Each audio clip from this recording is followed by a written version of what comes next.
খুব পছন্দের মানুষ কখনো নিজের হয় না, হয়তো হারিয়ে যায় আর নয়তো অন্য কারোর হয়ে যায়। মানুষ যেই জিনিসটা পাওয়ার জন্য সবচেয়ে বেশি অস্থির থাকে, পেয়ে গেলে ওইটাকেই সবার আগে ছুঁড়ে ফেলে দেয়। যে ভালোবাসতে জানে সে ত্যাগও করতে জানে, কারণ ত্যাগের মাঝেই ভালোবাসা বেঁচে থাকে। পৃথিবীর সবচেয়ে তীব্র শোক হচ্ছে জীবিত মানুষকে হারিয়ে ফেলার শোক। সম্পর্কটা ভাঙার আগে নিজেকে বোঝাতে শেখো। চোখের জল নিয়ে সবার মুখে হাসি ফোটাতে পারবে তো? যোগাযোগ বিচ্ছিন্ন হতে পারে, সম্পর্ক বিচ্ছিন্ন হতে পারে, তবুও ভালোবাসাটা থেকে যায়, হয়তো আক্ষেপে নয়তো অপেক্ষায়। প্রেম আর মায়া এই দুটো সম্পূর্ণ আলাদা জিনিস। কারোর প্রেমে পড়লে পরবর্তীতে তাকে ভোলা সম্ভব, কিন্তু কারোর একবার মায়ায় পড়লে সেখান থেকে বেরিয়ে আসা বড় কঠিন। দুদিনের ভালোবাসা পেয়ে ভেবেছিলাম আমি সব কিছু পেয়ে গেছি, কিন্তু আমি তো ভুলে গিয়েছিলাম জলের উপর চাঁদের আলোটা কিছুক্ষণের জন্যই পড়ে। এই পৃথিবীটা মায়ার এক বিচিত্র সংসার। এখানে মায়া থেকে বের হওয়া খুবই কঠিন। মানুষ হাসি কান্না ঠাট্টায় জীবন অতিবাহিত করে। সবাই জানে মৃত্যু অনিবার্য, তারপরও সুন্দরভাবে জীবনটাকে উপভোগ করার চেষ্টা করে। যে চলে যায় সে ফিরে আসার জন্য যায় না, আর যে ফিরে আসে সে আর আগের মতো থাকে না।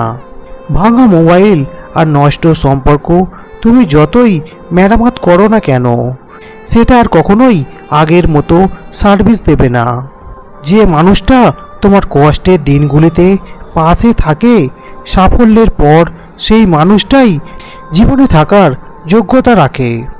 খুব নোংরা জলকে যেমন ফিল্টারেও পরিশোধন করা যায় না, তেমনি খুব বেশি খারাপ মানুষকে ভালোবেসেও ভালো করা যায় না। এদের ত্যাগ করা উচিত, না হলে নিজের ক্ষতি। আপনার চোখের জল কেউ খেয়াল করবে না, কেউ আপনার দুঃখকে লক্ষ্য করবে না, কেউ আপনার ব্যথাকেও লক্ষ্য করবে না, তবে সবাই আপনার ভুলকে লক্ষ্য করবে। এ জীবনে যা হারিয়েছি তা আর ফিরে পাবো না, কিন্তু যে শিক্ষা পেয়েছি তা আর কখনো ভুলবো না।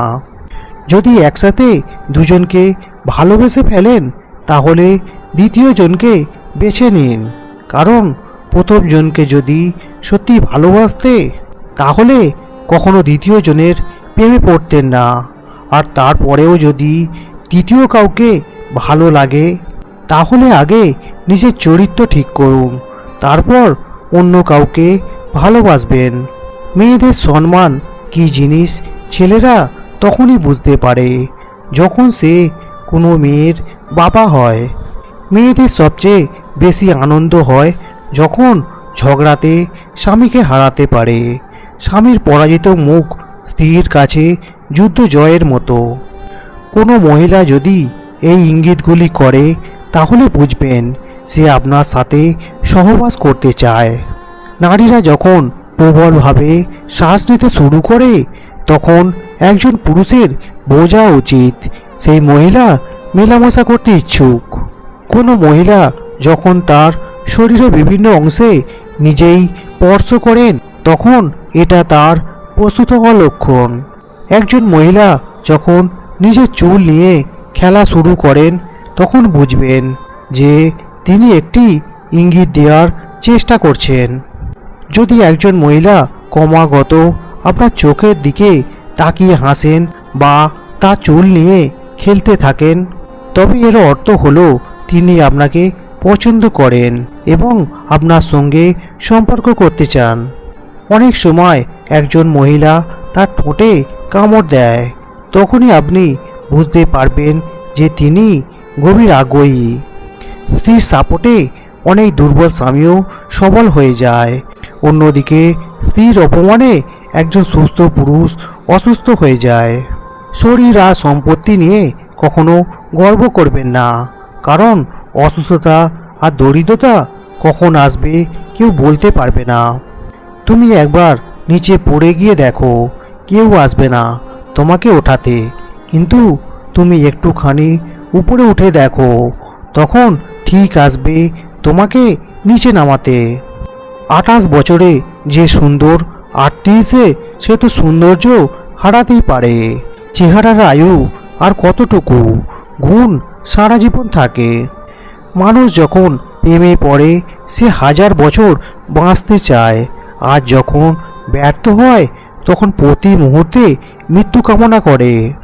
মনের কথা অন্যকে যত কম বলা যায় ততই ভালো। মন বদলায়, কথা ফেরত নেওয়া যায় না।